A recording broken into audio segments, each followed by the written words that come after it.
kayong mga kriminal nakapasok sa pulis. Alam mo, sana ang pulis maganda ang reputasyon. They have improved on their image a lot.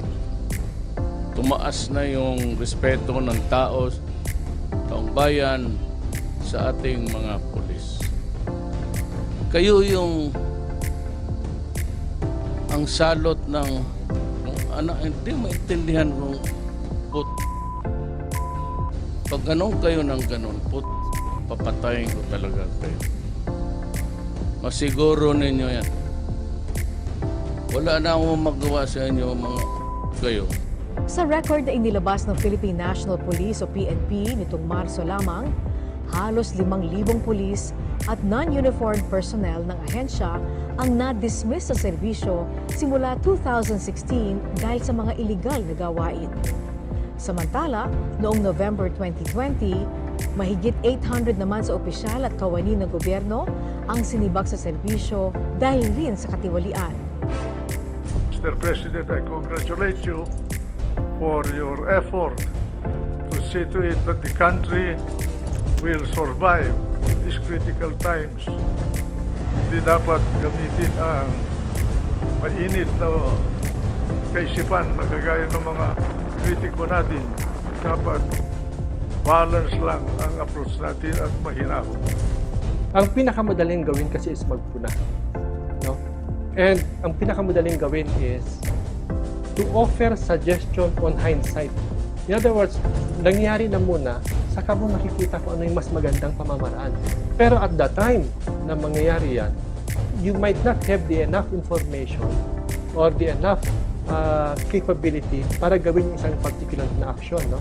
So, muna napakadali. Ang napakahirap gawin is to actually run the government. May mga sitwasyon na ang nakakaalam lang ng kabuuan ng sitwasyon ay ang gobyerno. So, sometimes, they criticize the government from a very narrow perspective. Pero ang gobyerno kasi tinitingnan niya ito sa mas malawak na pananaw. Mas maraming consideration ang gobyerno na nakikita na hindi nakikita ng isang ordinaryong mamamayan. Malaki rin ang naging papel ng media sa paghulma ng public opinion. I-try mong panoorin yung interview kay Lee Kuan Yew ng Singapore. Isa sa nabanggit niya is, the Philippines has the freest press. To the point na sa pananaw niya, nakakahadlang na ito sa pag-unlad ng ating bansa. From my perspective, ang free press is not the problem. The problem is the accountability of the free press. No? Hindi kasi tama na i-interpret natin ang kalayaan ng paghahayag sa kawalan ng responsibilidad. Ang tanong sa atin ngayon is, who is holding the press accountable sa kanilang mga statements? So there has to be a very strong accountability. Sa kabila ng sunod-sunod na dagok na kinaharap ng ating bansa sa ilalim ng Administrasyong Duterte, kapansin-pansin na nananatiling mataas ang trust at approval rating ng ating Pangulo. Mr. President, comparing all the leaders of the world today and their respective popularity and trust among their people, you are the president most loved by his people among all the leaders in the world today. Sa survey na isinagawa ng Pulse Asia noong July 2016, sa pagsisimula ng panunungkulan ni Pangulong Duterte, lumabas na 91% ng mga Pilipino ang nagtitiwala sa Pangulo. Samantala, sa September 2016 survey na pinangunahan ng Social Weather Stations o SWS, nakakuha naman ng excellent o plus 76 na trust rating ang Chief Executive ng bansa. At nitong December 2020 lamang, sa end-of-the-year survey na isinagawa ng research firm na Publicus Asia, pumalo sa 70% ang approval rating ng Pangulo. Mas mataas pa ito sa nakuha niyang 65% noong August 2020. Samantala, mula sa 55% na trust rating noong August 2020, umakyat din ito sa 62%. Yung rating ng Pangulong Duterte, mataas yun. Kasi kalimitan ang tendency ng rating ng isang Pangulo, whether approval or trust, bumababa yun pag malapit ng mag-end. Saan ka naman nakakita? 75% approval, tapos ang trust niya lumalabas 62.4. Bakit nga ba maraming Pilipino ang nagtitiwala sa Pangulo sa kabila ng sunod-sunod na problema at suliranin ng ating bansa? Nakikita talaga nila yung political will niya. Okay? So something na I think a lot of Filipinos would want to have. No? Kasi ginawa nga example during the campaign yung Davao. No? Ganito kami sa Davao, baka gusto niya ganito na rin sa buong Pilipinas.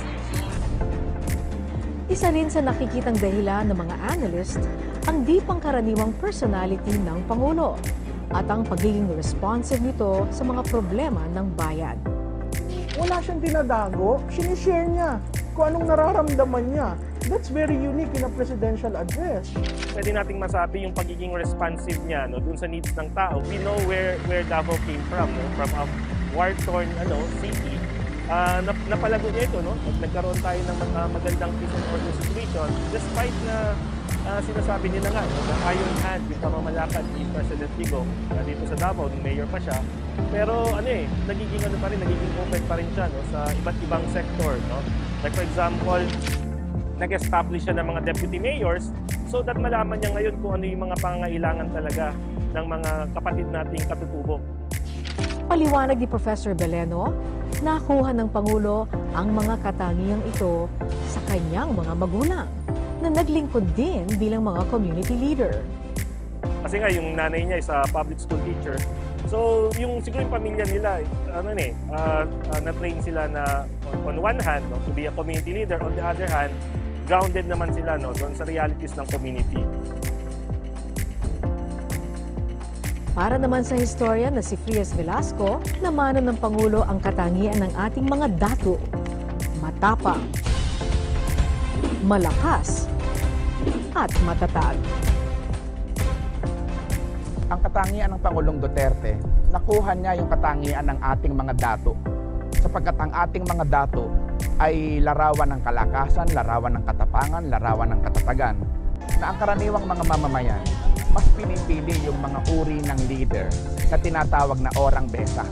Yung matapang, yung malakas, yung matatag, yung mapagsusumbungan. Kaya ang katunayan na tinatanggap yan ng taong bayan ay yung napakagandang approval rating niya all throughout the last 5 years. Hindi mapapagkailang buong Pilipinas ang nakaabang sa State of the Nation Address ng Pangulo taon-taon. Ngunit alam nyo ba na bukod sa SONA, mayroon ding iba pang version nito na ibinibigay naman ng local chief executive ng isang lugar? Ang State of the Region Address ay ang talumpating inihahayag ng Chief Minister ng Bangsamoro Autonomous Region in Muslim Mindanao. SOPA o State of the Province Address naman ang ibinibigay na mensahe ng mga gobernador tungkol sa estado ng kani-kanilang mga probinsya. Mayroong ding State of the City Address o State of the Municipality Address na inilalahad ng mga alkalde sa kanilang nasasakupang syudad o munisipalidad. At panghuli ay ang State of the Barangay Address na ibinibigay ng mga kapitan ng bawat barangay. Iba't iba man ang tawag, iisa ang layunin nito, ang maihatid sa mga mamamayan ang kanilang mga plano para sa kanilang pinamumunuan. Kasama ng bayan ang buong puwersa ng PTV na makikibahagi sa makasaysayang huling State of the Nation Address ni Pangulong Rodrigo Roa Duterte. We should try to see the Duterte administration for what it really is. Dapat makita natin beyond doon sa nagko-control ng narrative. Dapat makita natin sa point of view ng isang presidente kung ano yung mga nangyayari. Kasi mas magandang ganun eh. Mas magandang ilagay mo yung sarili mo sa upuan ng iyong gustong i-observe para makita mo yung kabuuan ng nangyayari. Kasi kung titingnan mo lang siya from a safe distance, parang sabihin mo, wala naman nangyayari. Pero kung ilagay mo yung sarili mo doon sa sitwasyon na yun, doon mo maintindihan kung bakit nangyari yun. Merong mga iba na hindi iniintindi bagkus binabanatan sa simula pa lang. Kailangan mong intindihin kasi yung buong sinabi. Hindi yung sumasakit ang tenga mo dahil sa meron siyang pagmumurang ginawa o meron siyang joke na hindi mo nagustuhan. Part yun ng pagiging lokal ng Pangulo. DOH is confirming that the 38-year-old female Chinese patient under investigation, or PUI, is positive for the novel coronavirus 2019 DAS-CoV. Hindi madali para sa Pangulo na gampanan ang isa sa pinakamabigat na tungkulin, ang pamunuan ng mahigit sa 100 milyong Pilipino, lalo na kung sasabayan pa ito ng mapaminsala at hindi inaasahang COVID-19 pandemic. Yung magpatakbo na lang ng isang ahensya, napakahirap na. Imaginein mo ang buong bansa.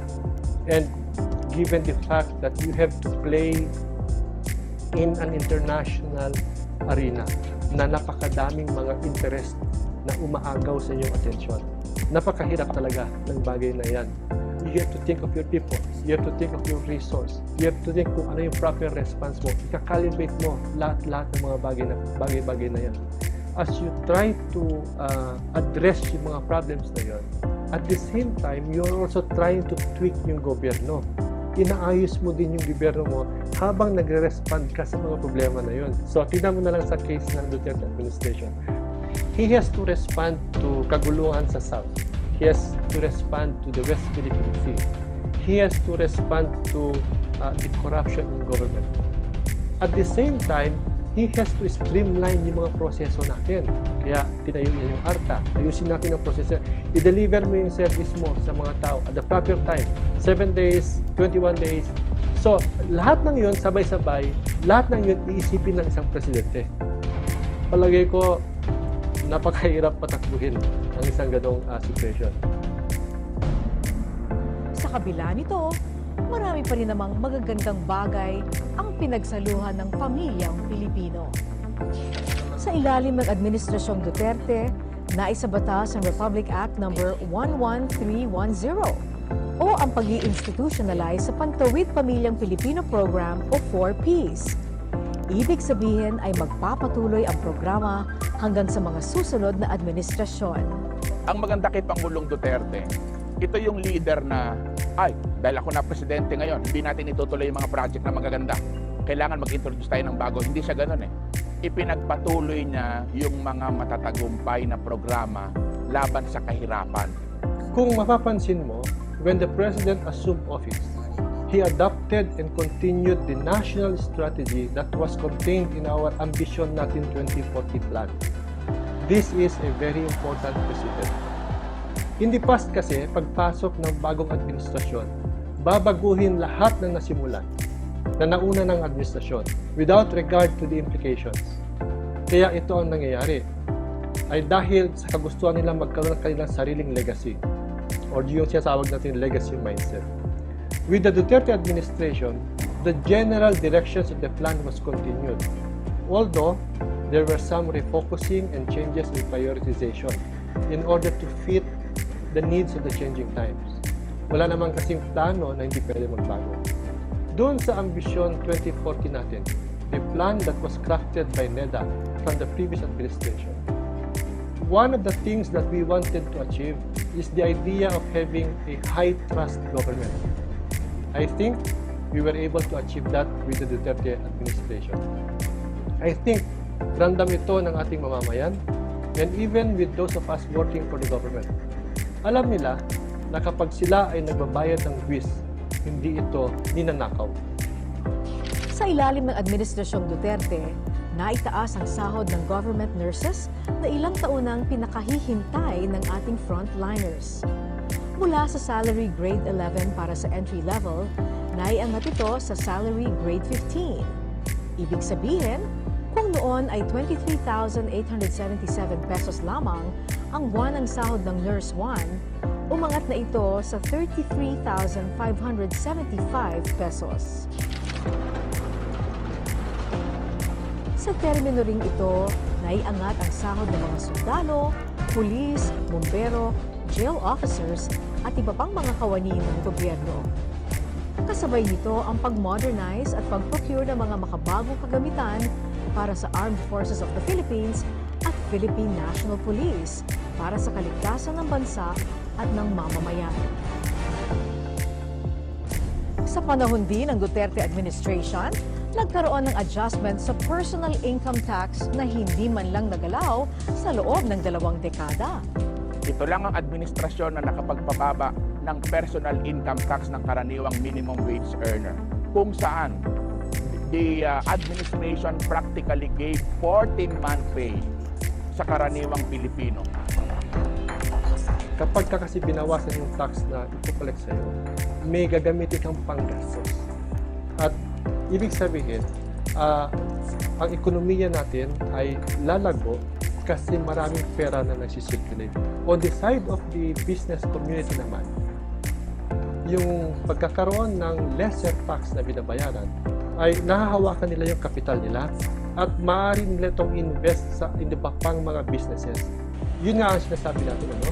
Hindi kinakailangang taasan ang taxes para umunlad ang isang bansa, para may magastos siya.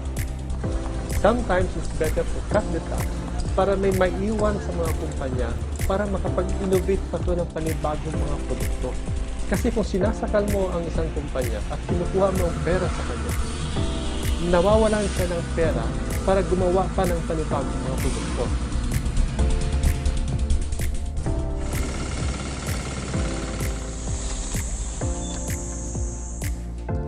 Sa Duterte administration, naisabatas ang Rice Tarification Law na nagpababa sa presyo ng bigas na isa sa mga pangunahing produkto na kinokonsumo ng mga Pilipino.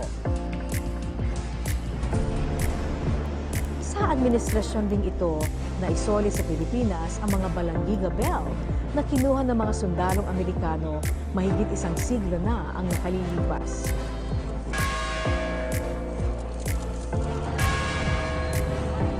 Bells are returned. Credit goes to the American people and to the Filipino people. Period. Mabuhay ang Pilipinas. Sa panahon ng Pangulong Duterte, pinapatunayan na ang Pilipinas ay isang matatag na republika. He strengthened the institution, he strengthened the bureaucracies.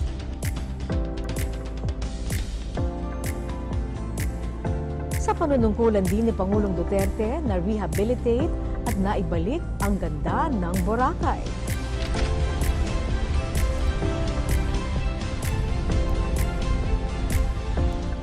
At nalinis naman ang Manila Bay na ilang dekada nang napabayaan. Kasama ba namin kayo sa challenge nito?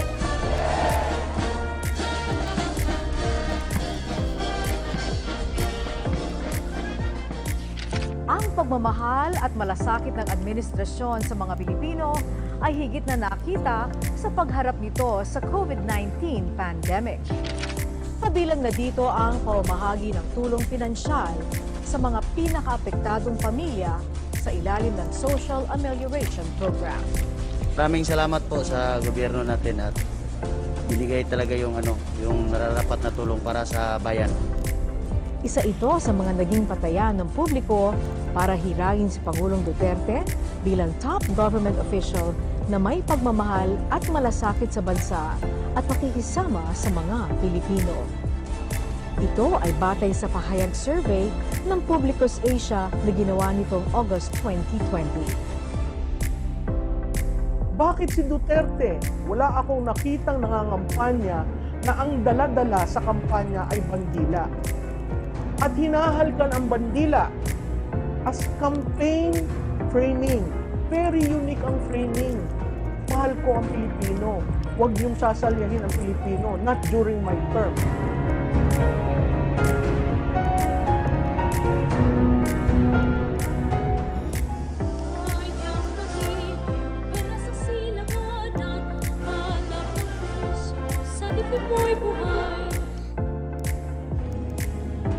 matatag na pagtindig ng administrasyon laban sa mga kritiko sa labas ng bansa ay patunay ng ating pagiging malaya.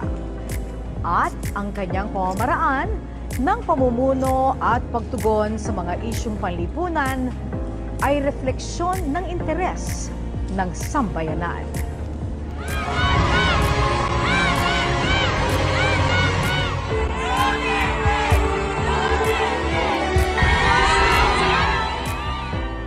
I think is a very strategic leader, no? Tinitingnan niya kung ano yung mga aspeto na pwedeng baguhin at tinitingnan niya at sinasabi niya rin, no, yung mga bagay na hindi na kaya. Tapos na ang panahon sa Pilipinas na hinahangaan ng mga politikong magaling magtalumpati. Nandito tayo sa era, nandito tayo sa panahon kung saan ang karaniwang Pilipino hinahanap yung leader na nagsasalita na nanggagaling sa kanyang puso, na nagsasalita ng kagaya ng kanilang uri. At yun ang dato. Kaya sa aking paningin, ang Pangulong Duterte ay isang makabagong dato ng ating panahon. Despite the criticisms sa Duterte administration, history will judge him fairly and history will judge him to be a successful president. Taliwas man sa ating kinasanayan ang personality at ang estilo ng pamumuno ni Pangulong Rodrigo Duterte, mahalaga na timbangin din natin ang nagawa ng administrasyon para sa bayan at para sa Pilipino. Yan po ang ating Pangulo. Believe me, I will end my term fighting.